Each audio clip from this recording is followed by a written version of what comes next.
getting chills thinking about the run 3.4 seconds at Mandan, North Dakota. Man, me and Cash Robb, which Cash, that's his first time making the NFR. He should have made it the year before that. He blew his knee out.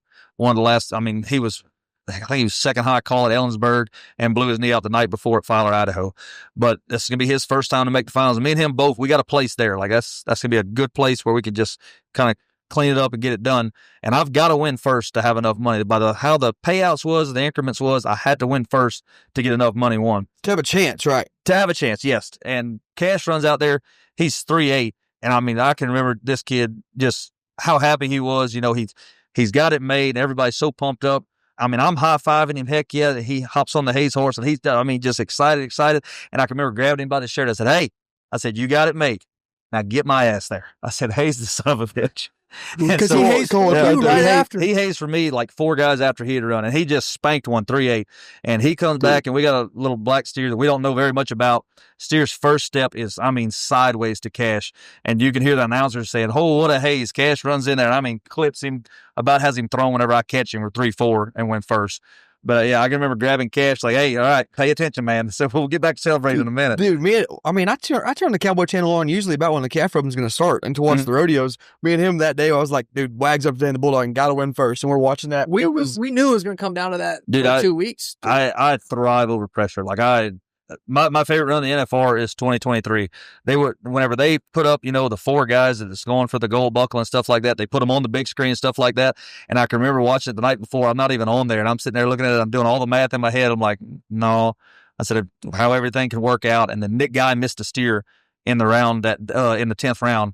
And the way the average pays out, it moves me up. And the average payouts, they're bigger checks at the beginning, and then the increments get a little bigger, they get tighter and tighter. Mm-hmm. So by somebody falling out, you're actually gaining more ground. Right. And whenever Nick fell out, it has me getting a big check now instead of just an okay check. Uh-huh. And it gives me enough room where if I can go out there and win the round, or if I am winning the round, it causes Dalton Massey to go out there and be top 4 in the round now. Yes.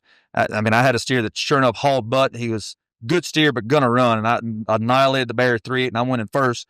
Well, now, I backed in the box with a ton of pressure on me, but then again, also nothing to lose. I backed in the box and a chance to win the gold buckle, go in the round. It was great. We winning first, perfect, and now all the pressure goes on to the next guy. Mm-hmm. And luckily for me, I was able to have success that day, but it could have very easily went the other dang way. Right. But I love being in situations like that where you back in the box and it's do or die. Yeah, that's the ones I always feel like you show up on. Would you rather, right now, if I had to say run 1 in the 10th round, have to be 4 flat or 9 flat? What would you feel more comfortable with? 2-9 than be 9 flat. Yeah. I would imagine. I do not want to have to especially in that arena. I do not want to have to go and throw one down. Who practices to go miss the barrier, go down here, ask for directions on how to throw him down and lay him over? No, we practice on being sharp at the start, making the best run we can possibly. So don't give me all that extra room. Let me go out there and do what I've been practicing this whole time. I want to be 3 instead of being 9. Yeah. All right, guys, another weekly segment coming at y'all of Rodeo for Dummies presented by Shady Rays. Our friends over at Shady Rays have you covered for all your premium polarized shades needs. If you need some nice shades, Shady Rays is the place to go. Our friends at Shady Rays have you covered with premium polarized sunglasses that won't break the bank. Shady Rays is a proudly independent sunglasses company that can rival even the most expensive brands. It ain't always you get what you pay for, because with Shady Rays, they can rival anybody. Affordable. Double frames. Crystal clear optics, bro. And they're affordable. But if yours go MIA or they break, their lost and broken protection plan will take care of you for up to 30 days. Exclusively for Let's Freaking Rodeo listeners, you can use code LFR35 for 35% off at shadyrays.com. You can join over 300,000 customers to leave a 5-star review. Thanks, Shady Rays, for sponsoring Rodeo for Dummies. Let's get into it. What do you think is the most simplest overlooked thing in steer wrestling? Simplest overlooked thing in steer wrestling is probably your balance. Everybody thinks that whenever you catch a steer that we're pulling this steer and we're physically changing his direction. The steer weighs 600 pounds. There's no way I'm going to stop him from a dead run and pull him back this way. You're changing the steer's momentum. So your balance and your footwork is what controls that. And we're pretty much guiding a steer to the ground. And everybody thinks that we're physically these big old strong guys throwing them. I ain't that strong, but I'm like I'm saying, I may be a bigger guy, but I am not very strong. These guys that are changing their direction, changing their momentum, and that's why the athletes are putting themselves in good position to let the steer work for them. So balance. If you had a 16-year-old bulldogger and he's struggling or whatever, you're going to tell him he needs to work on how he's balancing and using the steer's momentum. Quit fighting the steer. Use the steer's momentum and use your balance to control the steer. Balance 100%, slow down, and trust the fundamentals. So many people in every event, they always want to go fast. This is a timed event, so you want to win first. Whenever you're in the practice pen, don't worry about winning first. Worry about doing it correct. You got jabbed a couple times by a horn. How likely is it to get you don't get off right, or your fundamentals mess up, you get jabbed by a horn? I got too big of a belly to show you guys what I look like right now, but I've got scars all over me. Just looks like polka dots. Just really? Steers either dragging a horn across and never puncturing you, but dang sure knock the skin off. Just scars all mostly on the left side. You're catching the inside horn. It's coming here, and it's a lot of pressure being put on you right here. Crack some ribs, I'm sure. A lot of guys do, yeah. Like I say, in our sport, the most injuries are knees, which that all goes back to balance. Whenever somebody gets a knee, they're hitting very, very wrong or having a mess up in the run. A good run does not hurt anybody. Knees are bad. You're going to have some rib problems and stuff just from steers stopping and stuff like that. And then pecs are real bad in our event. Yeah. But most of the accidents that happen in our event is more or less from mistake on our part.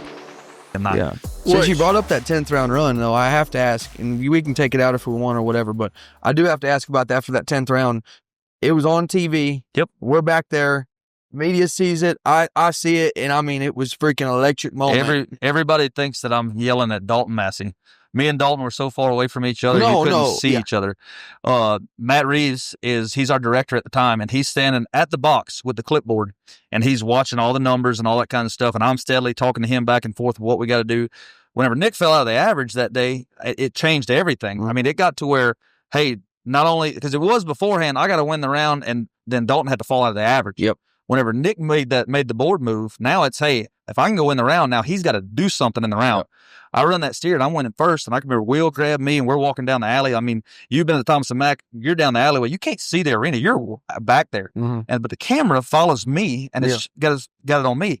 Will walks up and said, I'm going to go see what happens. Will is walking to it, and Dalton had already nodded. Dalton breaks the barrier, and Will turns around, doesn't say nothing about the run. I don't even know how fast Dalton was. Will turns around, looks at me, and goes, dude, he broke the barrier. And I said, shut the up. There's no way we did that. And Matt's hollering. He said, you did it. I said, hell yeah. And I said, Matt, I said, you got to take back everything you said earlier about how it couldn't be done, because as the day played out, it made it to where it could. Right. Well, everybody's saying that I'm hollering at Dalton and saying, oh yeah, you got to take back what you said, this, that, and the other. We can't even see each other. I'm hollering at Matt. Yeah, you know? Exactly. And then the camera comes up and we're watching it that night. Everybody's calling and says, man, why are y'all so mad? I'm like, me and Dalton have never had any cross words in our entire lives. Like, what are you talking about? Yeah. And they said, well, dang, the TV, you're yelling at him. I said, no. I said, I'm yelling at Matt. Matt's over here. Well, even if that's not true, everyone thinks you're freaking the biggest bad A now. Talking all that crap. Yeah, I was like, hell, we never said a cross word.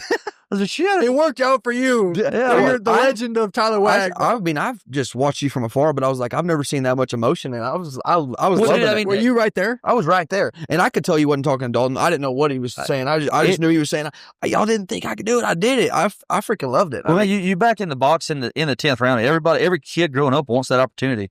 I backed in the box in the 10th round with a slim chance to win the world and got it pulled off. I mean, you can't hold that emotion in. There's no way. I mean, that, like I said, that the 5th one was so much sweeter than the other ones because that was the hardest one. When I was so far back into the corner right there and come out swinging, and I connected. You know, I mean, that's just how it played out.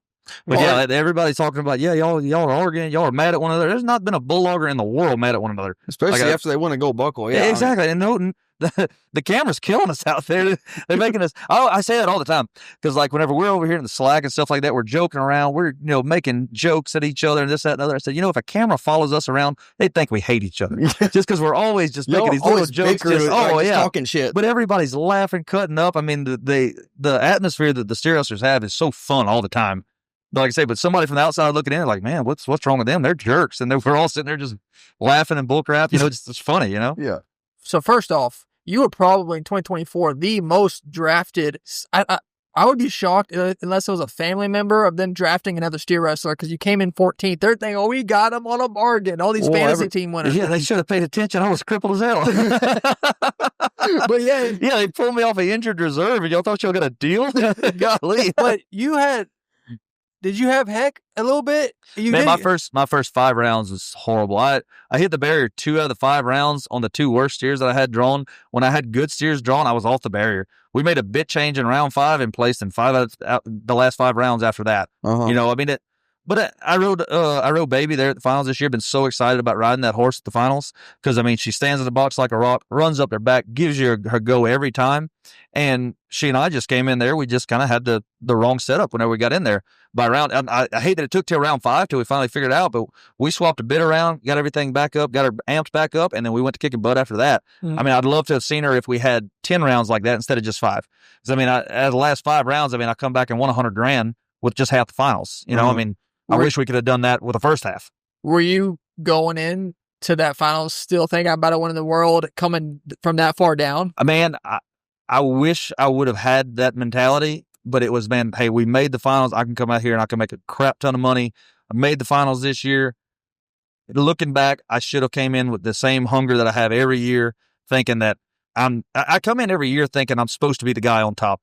I come in this year, I've got my arm wrapped up, this, that, and the other. I'm happy to be there, you know, and my fault 100%. I should have backed in the box thinking I'm still the guy on top. You know what I mean? And I'm hoping that this rest of this year goes good and I get back to the Thomas and Mack, because I know that I've got to come in with the mentality that I'm supposed to be the best one there. The other 14 guys, they got to have that attitude. If you want to win in that arena, you got to back in the box thinking there's nobody possible to make this run on this animal that you have. It's the only way that you can come out on top in that pen.